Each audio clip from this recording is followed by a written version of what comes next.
So. Hey, Coach, I'm sure, headed up on the road trip, you had some idea of how you wanted your team to play. Did they meet those expectations, or? For 35 minutes of each game. For 35 minutes of each game, we met our expectations. In the first 5 in both games, if you just cut them out, throw them away, and burn them, we'd be pretty happy. But that first 5, and I do think, to credit to our team, the guys, I think that was a sense of, as I explained, sometimes assistant coaches, it's those old Chinese handcuffs, those 2 things you put on the fingers, and the harder you try to get them off, the tighter they get. And I think our guys really have bought in that they wanted to do so well. They're trying, but they're having to think, and they're just kind of pulling at it. We want to try to run this, and now there's pressure. And once we relaxed a little bit, the little handcuffs kind of pop off, and you can slide it right off very easily. And that's what, in both cases, we settled down.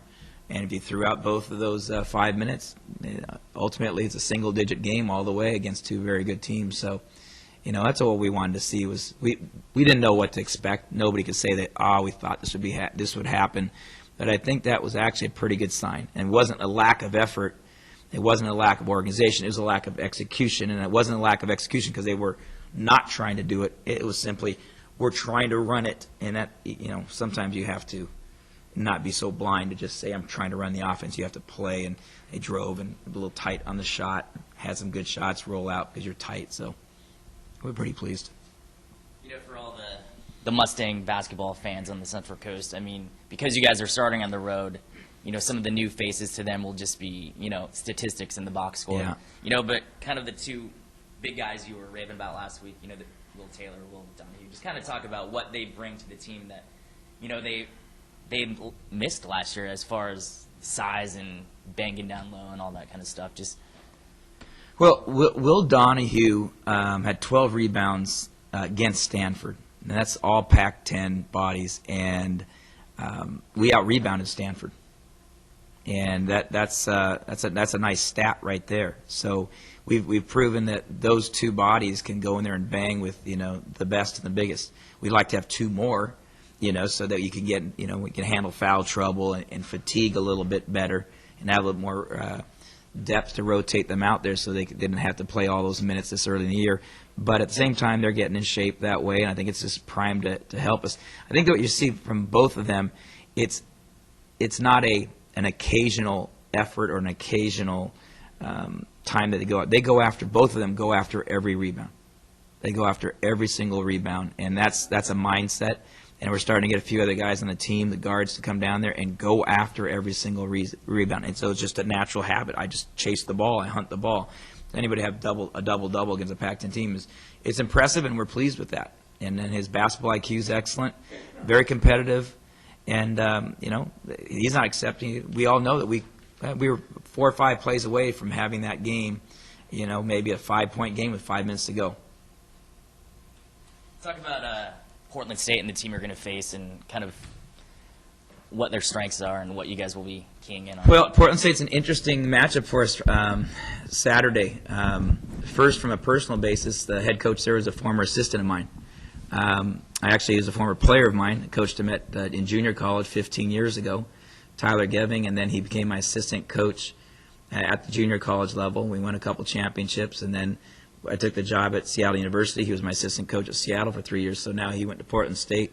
Portland State coach Ken Bone got the Washington State job, and he just got his head coaching position. So we're very familiar with one another, and that's always an interesting, relationship when you have to coach against one of your former players.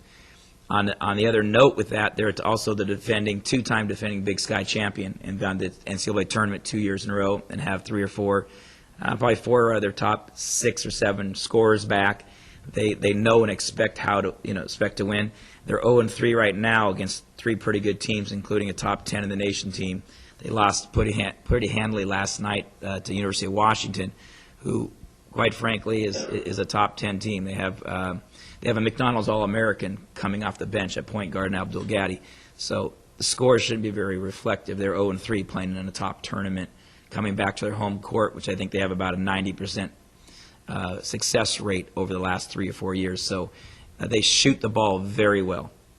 They run a lot of on-ball screens, a lot of pick and pop, and they space the court out, which will be a challenge for us as they have mobile perimeter players, and we've got to really improve upon our defense on the perimeter.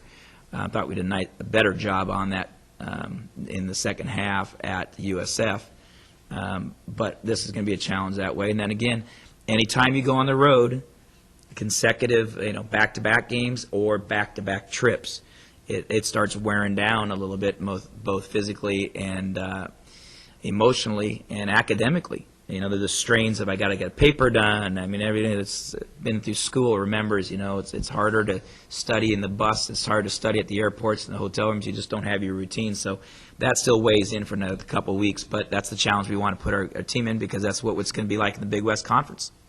We've got to be able to study and lift weights and get to practice and find success that way. Hey, Joe, Lorenzo got defended pretty hard in both games, and I'm sure he's going to have to learn to expect that.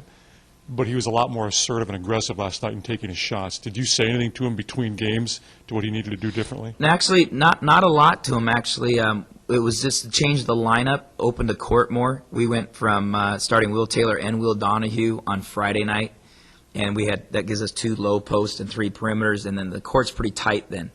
And Lorenzo's one that doesn't like to deal with a tight court. He needs space to play. And so we went with Jordan Lewis as a starter and played smaller and played 4 perimeter and just 1 post to give Will Donahue more room. And then we ran the offense much better at Stanford, and we got the ball to be reversed. We got the strong side. We looked in, and then we got reversal. And now the defense was closing out farther, and Lorenzo had much more freedom to attack on the reversal. And so USF, I don't think we reversed the ball more than 3 times all night. And against Stanford, we were able to run the offense through, reverse the ball, hence opening the court up for Lorenzo's attacks. And they did a nice job. Once he attacked, got to the free throw line after attacking that weak side as well. I saw USF has announced some early signees, and I know this is the time. How are things going on your end for getting some? Well, I'm pleased to announce that we have 2 national letter of intents signed, and it's the first time I can comment about them since they've both come in, and they're in the AD's hands. So from a coach's perspective, a lot of work and an unbelievable job by assistant coaches. There's so much work that Coach Amaral and Coach Lowry and Coach Freeman have done to identify some top recruits for us, and we were able to sign a point guard out of Texas who's ranked as a 62nd point guard in the top-ranked point guard in the nation.